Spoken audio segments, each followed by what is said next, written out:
The best thing about gaming in 2024 was that gamers finally decided to vote with their wallets, because while we did get some really good games, most of this year was filled with some absolute stink bombs. With that being said, it's time to look at the 5 worst and 5 best games of 2024. But before that, let me slip into something fancier for the occasion. Much better. The 5th worst game of the year is Life is Strange Double Exposure. If you've seen any of my Life is Strange videos, you know that these games are special to me, especially the first one and Before the Storm. So it's safe to say that I was more than hyped for the return of Max Caulfield in Life is Strange Double Exposure, and my disappointment is immeasurable, and my day is ruined. The best thing about Life is Strange Double Exposure is that this game might have finally ended this franchise for good. The story sucks, gameplay is boring, the characters aren't interesting, and the developers straight up lied to your faces when they said that this game respects your choices from Life is Strange 1. And man, I really want to know what the creators were smoking when they wrote the ending to this game, because it is an absolute joke. Fuck this game, fuck Deck 9, go support Don't Nod instead, because they were the ones who made the incredible Life is Strange 1. The 5th best game of the year is Black Myth Wukong. This is one of the best selling games of 2024. Now, because I'm not a trend whore YouTuber, I gotta be honest with you and let you know that even though this game is on this list, it was kind of overhyped. Now hold your horses there, keyboard warriors, I will let you know why that is, but for now let's talk about what's good in the game. The cutscenes are awesome and do a good job of hooking people who didn't know jack shit about Wukong before this game, such as myself. This game really knows how to handle spectacle, and the music here is also just epic, bro.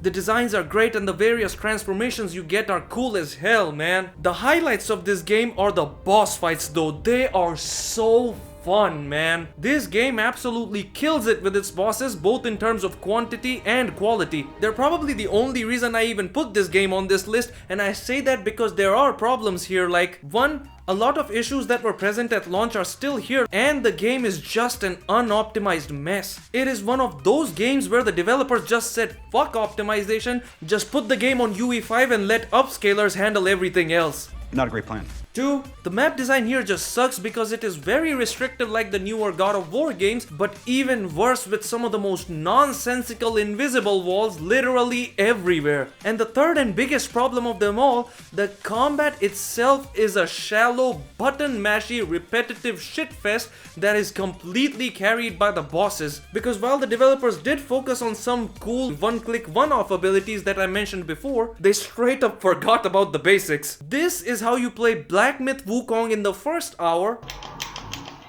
and here's how you play it in the last hour.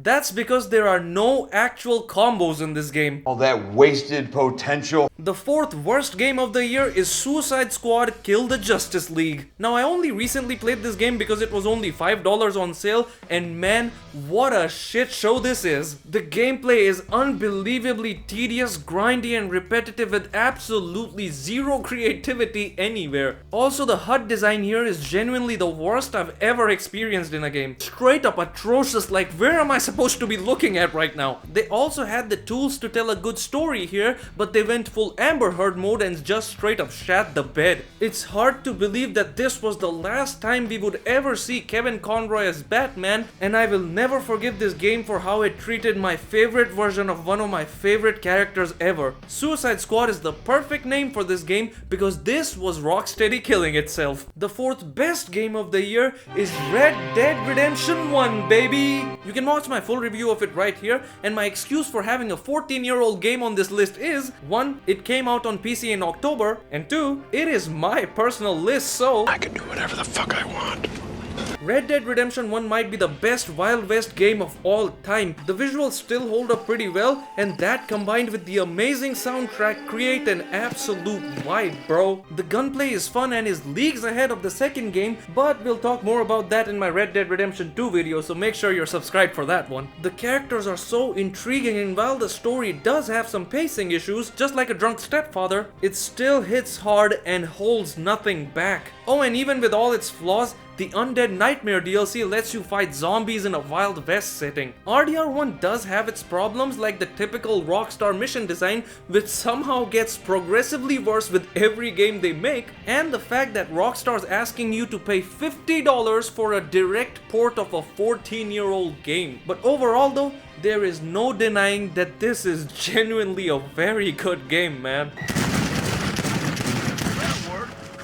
The third worst game of the year is Star Wars Outlaws. Star Wars fans just can't catch a break. I mean, these guys have been beaten over the head for years, and just when they finally managed to get a win, here comes another slap in the face in the form of Star Wars Outlaws. This game is so bad that Ubisoft was literally bribing content creators to give it positive reviews. The characters are made ugly on purpose, the game design is the same old boring Ubisoft slop but somehow even worse, the story is nonsensical, the gameplay is straight up stupid. This is a stormtrooper and his armor is designed to protect him from literal laser projectiles. Now here's a 5'5", 120-pound normal woman taking him out with a bare hand slap to the back of his helmet, but with a gun, it takes 3 shots to the head. It just straight up lacks basic functionality, not to mention that this game genuinely has the worst AI I've ever seen in a game. Star Wars Outlaws is a dumb, fundamentally broken piece of trash. The third best game of the year is Warhammer 40k Space Marine 2. Space Marine 2 is the steroid injection I've dreamt of my entire life, probably because I can actually afford it. This game is just straight heat. Games like this that deal with themes like duty, bravery, and brotherhood are so rare today because most modern games like to pretend that masculine themes don't exist and then end up blaming gamers when their newest slop eventually flops. Space Marine 2 throws some of the largest hordes I've ever seen in a game and tells you to go turn them into red paste. It is just an insanely satisfying game with one of the best gore and finisher systems I've ever seen.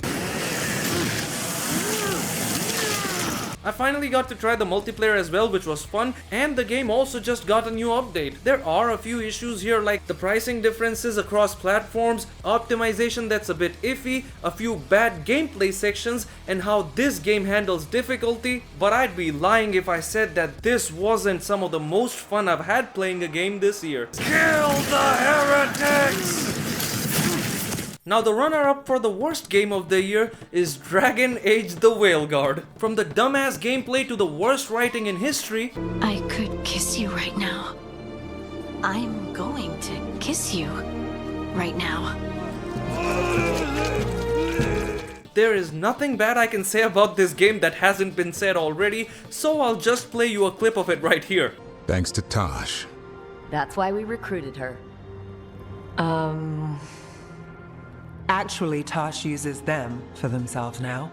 Shut your fucking mouth! The second best game of the year is none other than Stellar Blade. Stellar Blade is an extremely well-rounded game that offers a lot of juicy entertainment, and it is the best time I've ever had playing a game with only one hand. Lord have mercy, I'm about to bust. Stellar Blade is so great because it says, fuck this western slop, I'ma just be a good game. While the story itself is mid, it doesn't even matter because the cutscenes look like this.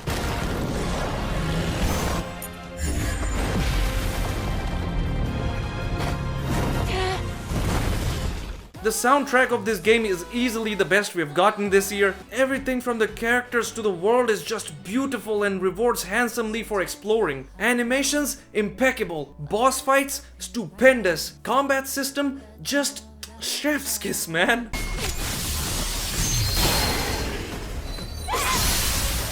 This game's combat straight up annihilates Wukong's. Stellar Blade is also the only game in recent memory that perfectly understands video game difficulty and puts a lot of extra effort into making the game more replayable. Plus the new photo mode is I'm sorry, what were we talking about?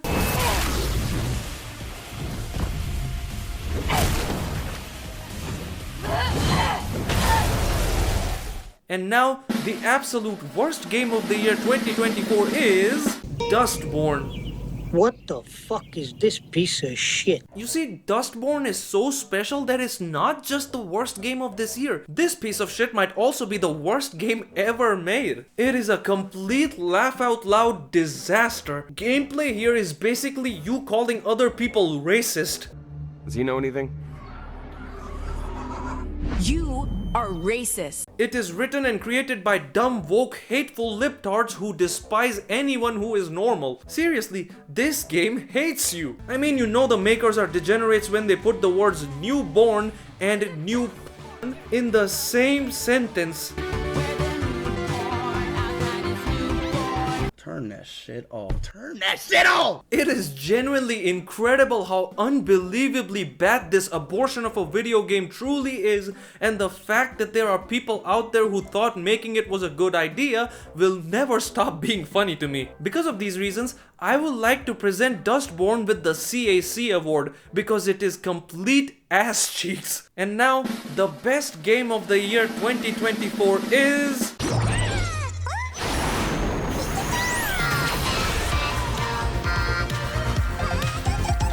Astrobot is the kind of game that reminds you why you fell in love with video games in the first place. This cute looking platformer is literally and figuratively a celebration of video games. Astrobot is genuinely one of the most creative and innovative games ever. Everything from the music, level design, gameplay and visuals is simply masterful. Not to mention the fact that there is no other game that feels like this to play because Astrobot uses every feature of the DualSense controller to give an absolutely unparalleled experience. It is also polished to perfection to the point that I didn't find a single bug anywhere on my journey to platinum this game. It encompasses everything that makes video games fun and is the most joy I've felt playing a video game in years. Even if you play this game only for an hour, you can still tell how much the creators poured their heart out into making this thing. All the crybabies who are hating on this game for beating Black Myth Wukong have either not played Astrobot or they are simply no different than those bandwagon meat riding trend whore YouTubers I mentioned before. Astrobot is not just game of the year, it is genuinely one of the best games ever made. Thank you all so much for watching till the end and for all the support you've shown me this month.